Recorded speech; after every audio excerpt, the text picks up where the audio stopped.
Reading library میں خوش آمدید۔ مشعلرہ البم میں کتاب عصمت انبیاء علیہ السلام پارٹ 3۔ عصمت انبیاء علیہ السلام کے متعلق اکابر دین کے اقوال۔ ابن حمام نے کہا یہ بات مختار ہے، یعنی جمہور اہل سنت کے نزدیک اس سے معصوم ہونا، یعنی صغیرہ اور کبیرہ دونوں گناہوں سے۔ ابو المنتہی شرح فقہ اکبر کی شرح میں لکھتے ہیں نہ وہ صغیرہ کے مرتکب ہوتے ہیں نہ کبیرہ کے، ہرگز، یعنی نبوت سے قبل اور بعد۔ شرح العقائد نصفی میں ہے، یعنی تمام گناہوں سے انبیاء علیہ السلام معصوم ہیں۔ برخوردار محشی العنبر اس پر اپنے حاشیہ میں یہاں لکھتے ہیں ائمہ کا اجماع اس کی عصمت پر ہے، ان کی عصمت پر ہے، اعلان نبوت سے قبل اور بعد۔ جو ان ائمہ سے کنارہ ہوا جلد و بیان ہوگا۔ اور کفر کے علاوہ تو کبائر اور صغائر ان دونوں میں سے یا ان سے قصداً صادر ہوں گے یا سہواً، تو اس کے ہر ایک کے 4 اقسام ہیں۔ جو بعثت سے قبل اور بعد یا کبیرہ اور صغیرہ ان سے قصداً صادر ہونا، تو جمہور محققین نے منع کیا ہے کہ انبیاء سے جائز نہیں، اور اماموں میں سے کسی نے اس میں اختلاف نہیں کیا ہے۔ امام المتکلمین علامہ عبدالعزیز فرہاری البراس میں لکھتے ہیں ایک طائفہ محققین، فقہاء اور متکلمین اس طرف گئے ہیں کہ انبیاء علیہ السلام کی عصمت کی طرف کہ صغائر سے وہ اس طرح معصوم ہے جس طرح کبائر گناہوں سے۔ حضرت حماد بن امام ابو اعظم ابو حنیفہ رحمۃ اللہ علیہ نور الظلم میں لکھتے ہیں تمام انبیاء علیہ السلام گناہ صغیرہ اور گناہ کبیرہ سے پاک ہیں۔ اس کے حاشیے میں سید احمد مرزوقی رحمۃ اللہ علیہ لکھتے ہیں تمام انبیاء علیہ السلام صغیرہ اور کبیرہ سے پاک ہیں، قصداً پر تمام علماء کا اجماع ہے اور سہواً پر اکثر علماء کا اجماع ہے۔ پھر یہی محشی آگے لکھتے ہیں اگر انبیاء علیہ السلام سے ایسے واقعات مروی ہوں جو بظاہر کذب و معصیت ظاہر ہو، اگر خبر احاد سے مروی ہو تو مردود ہے، اور اگر تواتر سے مروی ہو تو ظاہری الفاظ کی تعویل کرنا ہوگی جتنا ہو سکے۔ اگر ایسا بھی نہ ہوا تو پھر اس کو چھوڑنا بہتر ہے۔ شیخ محقق عبدالحق محدث دہلوی تکمیل الایمان میں لکھتے ہیں اگر وہ جھوٹ بولے تو رسالت کی حکمت باطل ہوگی، اور اگر خود اللہ کا نافرمان ہو جائے، نافرمانی شروع کرے، تو لوگ اس سے نفرت کریں گے، اس کی نصیحت اور ارشاد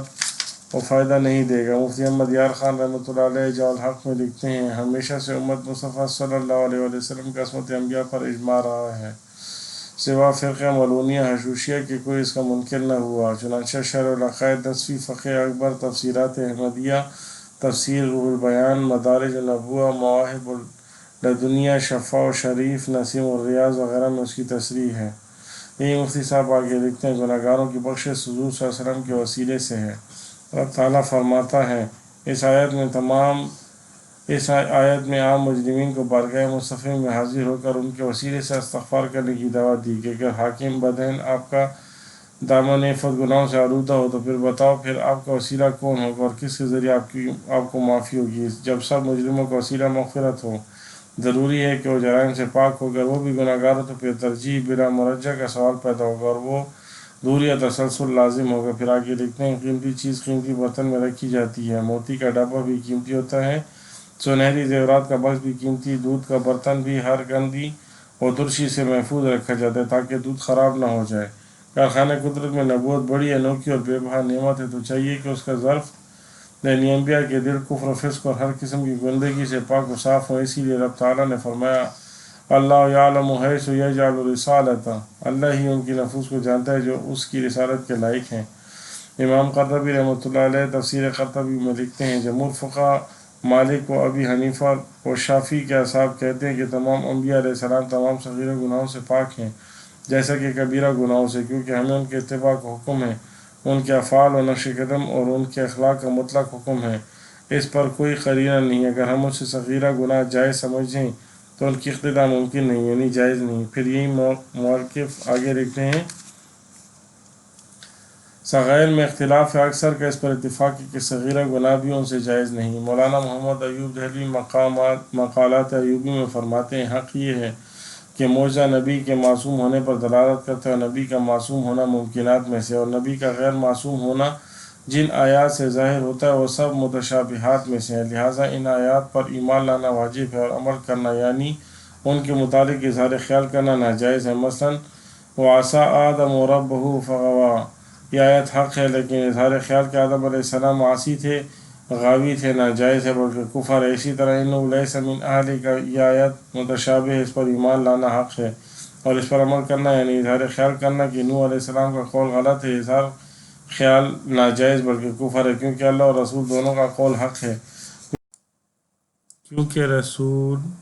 ان بنی من اہلی ہے اور اس کا رد اس کی نقیض ہے، اور وہ اللہ تعالیٰ کا قول انہ لیس من اہلک ہے، اور اسی طرح تمام اقوال کو قیاس کرنا چاہیے۔ حاصل یہ کہ نبوت ہی معصوم ہے، اور یہ نبوت اور معصومی محکم آیت یعنی معجزہ سے ثابت ہو چکی ہے۔ اب جو آیت معصومیت کے خلاف آئے گی متشابہ سمجھی جائے گی، اور متشابہ کا حکم یہ ہے کہ اس پر ایمان لایا جائے اور عمل نہ کیا جائے۔ مقالات ایوبی حصہ سوم۔ پھر یہی صاحب آگے فرماتے ہیں اس بات کو اچھی طرح سمجھ لینا چاہیے کہ نبی کے متعلق معصیت یا ترک اولیٰ کی نسبت کرنا حرام ہے۔ ہاں بے شک اللہ تعالیٰ کو حق ہے کہ وہ نبی کی شان میں جو چاہے فرمائے، لیکن غیر نبی کو نبی کی شان کے خلاف الفاظ استعمال کرنا کفر ہے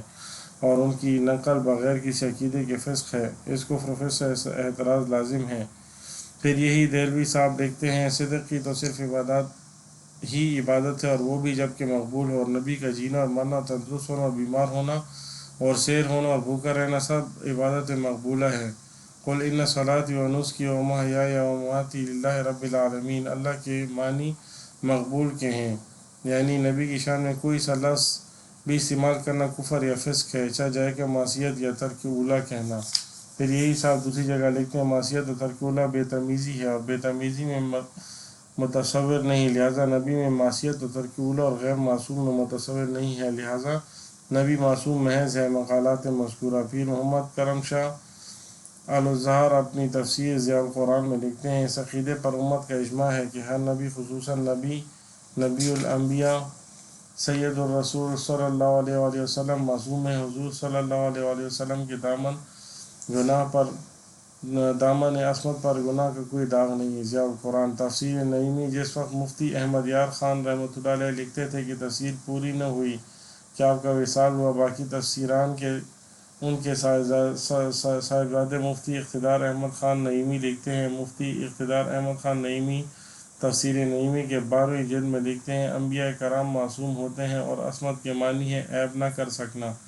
انبیاء کو کسی عیب کی طاقت ہی نہیں ہوتی۔ نسیم الریاض شفا شرح تجرید۔ انبیاء نہ گناہ کرتے نہ کر سکتے جیسے کہ فرشتے۔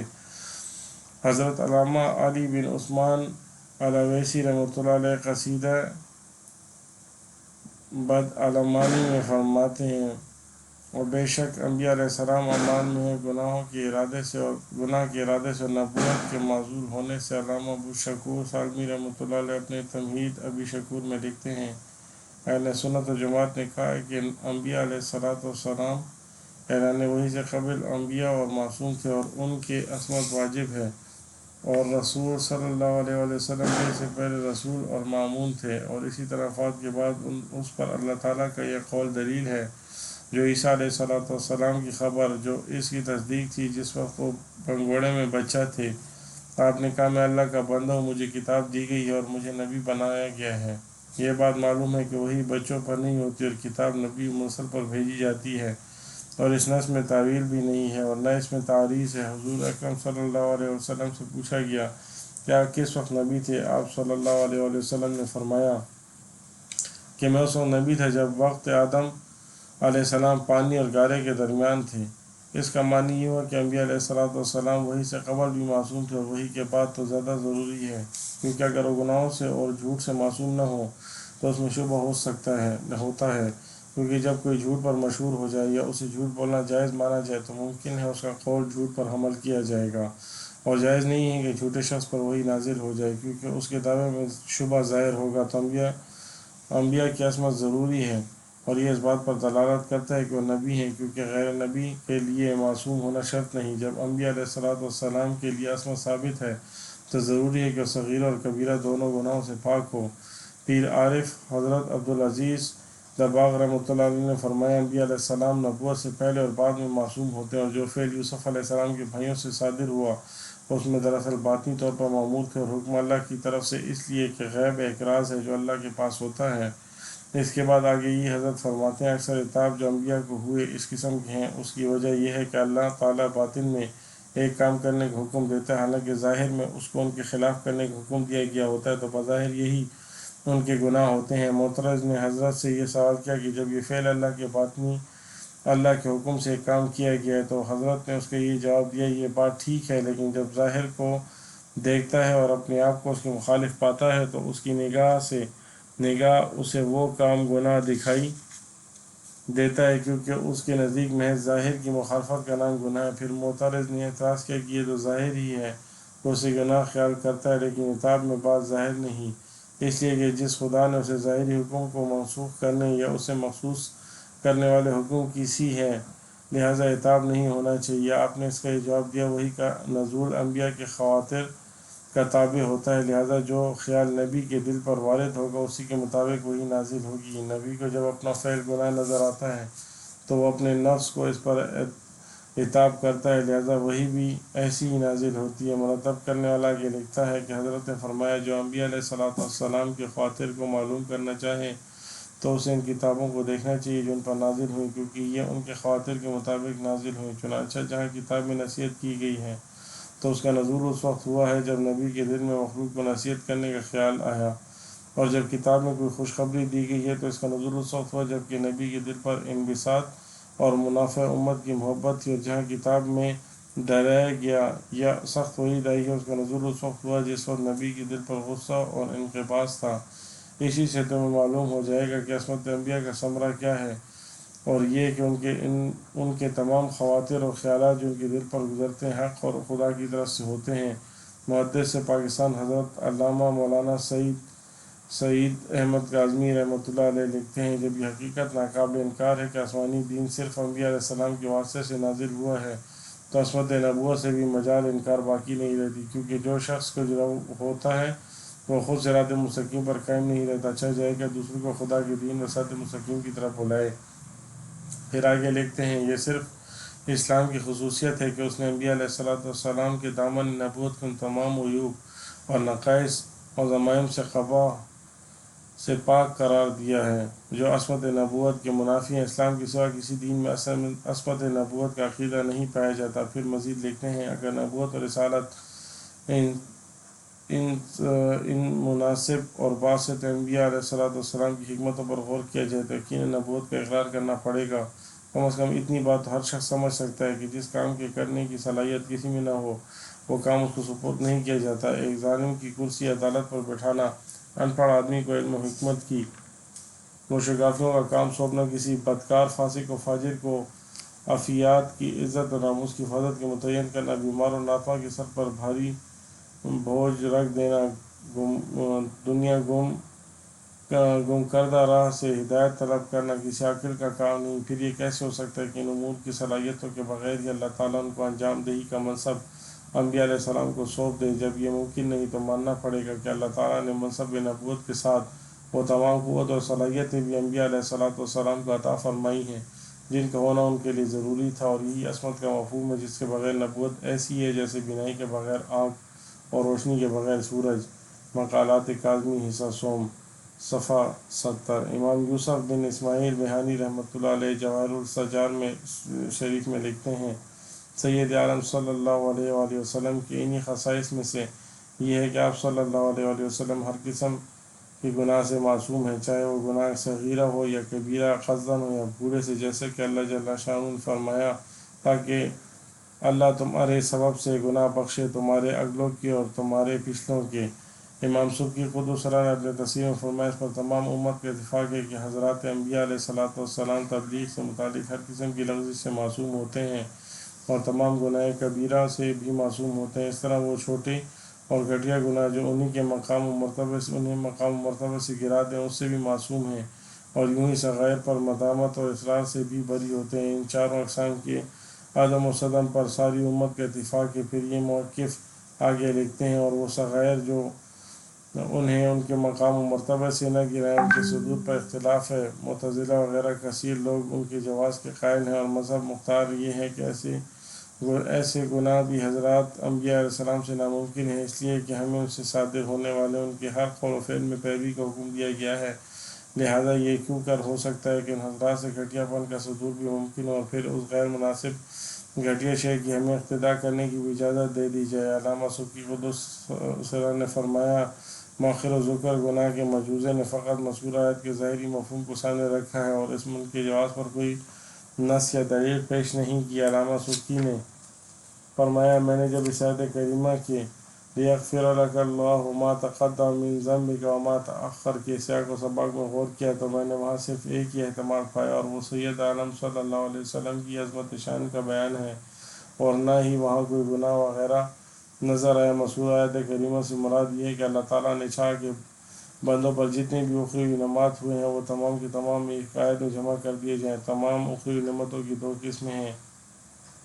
سلبیہ ثبوتیہ۔ سلبیہ گناہوں کی مغفرت اور ثبوتیہ کی تعداد غیر متناہی ہے۔ اللہ تعالیٰ نے انہی ثبوتیہ نعمتوں کی طرف اپنے اس کلام میں اشارہ فرمایا اور اپنی نعمتیں تم پر تمام کر دے، اور تمام دنیاوی نعمتیں بھی دو قسم کی ہیں، دینیہ اور دنیاویہ۔ دینیہ انہی کی طرف اللہ تعالیٰ نے اپنے اس ارشاد میں فرمایا وَيَهْدِيَكَ صِرَاطًا مُسْتَقِيمًا، اور تمہیں سیدھی راہ دکھا دے۔ دنیاوی جو اللہ تعالیٰ کی ارشاد میں مذکور ہے وَيَنْصُرُكَ اللَّهُ نَصْرًا عَزِيزًا، اور اللہ تعالیٰ تمہیں زبردست مدد فرمائے۔ لہذا اس آیت کریمہ اللہ تعالیٰ نے تمام وہ نعمتیں جو دوسروں میں علیحدہ علیحدہ پائی جاتی ہیں سب کی سب عالم صلی اللہ علیہ وسلم میں مشتبہ فرما دی، اسی لیے اسے فتح مبین کی انتہا قرار دیا، کیونکہ فتح مبینہ پر تنوین تعظیم کی ہے، جسے فتح مبین کی عظمت و بڑائی ہو دیتا ہے۔ پھر اسے آپ صلی اللہ علیہ وسلم کی عظمت و بزرگی بھی بیان فرما دی۔ پھر اللہ تعالیٰ نے اپنے ارشاد لک میں فرمایا جس میں لام تخصیص کا ہے، اس فتح مبین کو سید عالم صلی اللہ علیہ وسلم کے ساتھ مخصوص فرمایا ہے۔ امام سبکی قدس نے فرمایا اسی قسم کا کلام ابن عطیہ نے بھی کیا ہے، چنانچہ ابن عطیہ نے کہا اس حکم یعنی غفران الذنوب کا مطلب صرف سید عالم صلی اللہ علیہ وسلم کی عظمت اور شرافت بتانا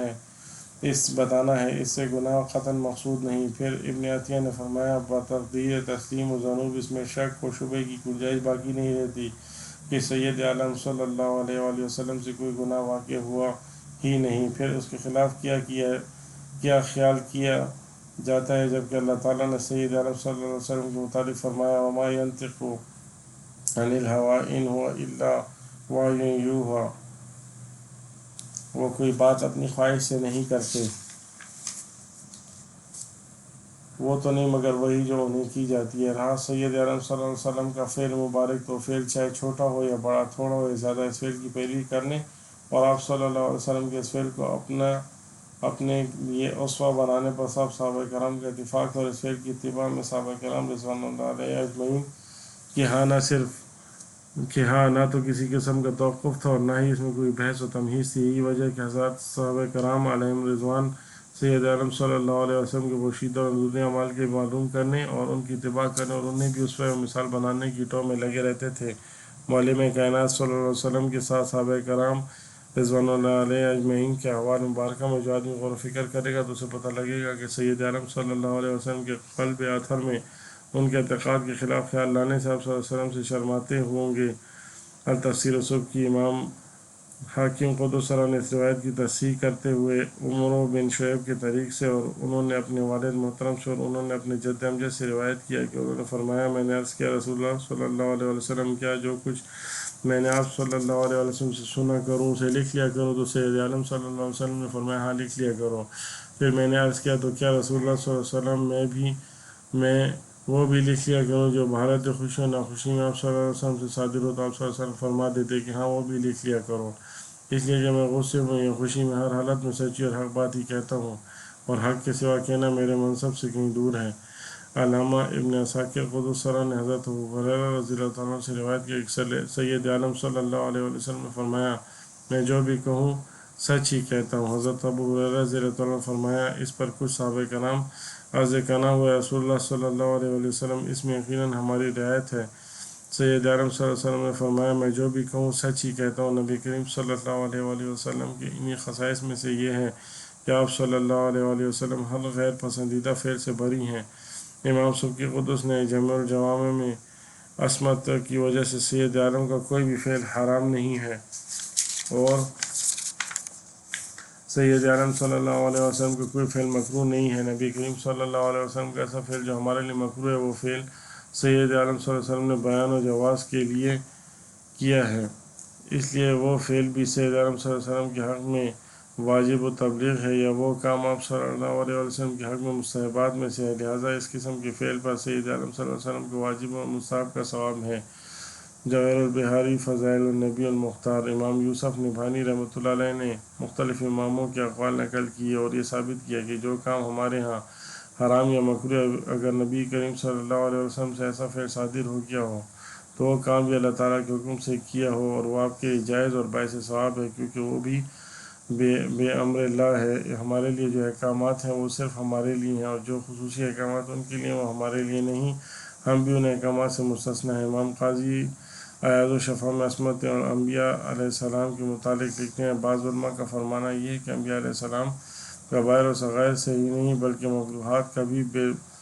بالقصد ارتکاب نہیں کرتے ہیں، اور اس سلسلے میں ان حضرات کی دلیل یہ ہے کہ انبیاء علیہ السلام کے افعال کی اقتداء اور پیروی اور ان کے نقوش و قدم کا اتباع، ان کے خصائل،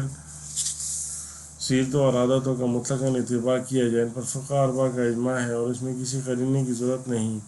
بعض کے نزدیک یہ بات مطلق ہے، اگرچہ اس حکم میں اختلاف، اور ابن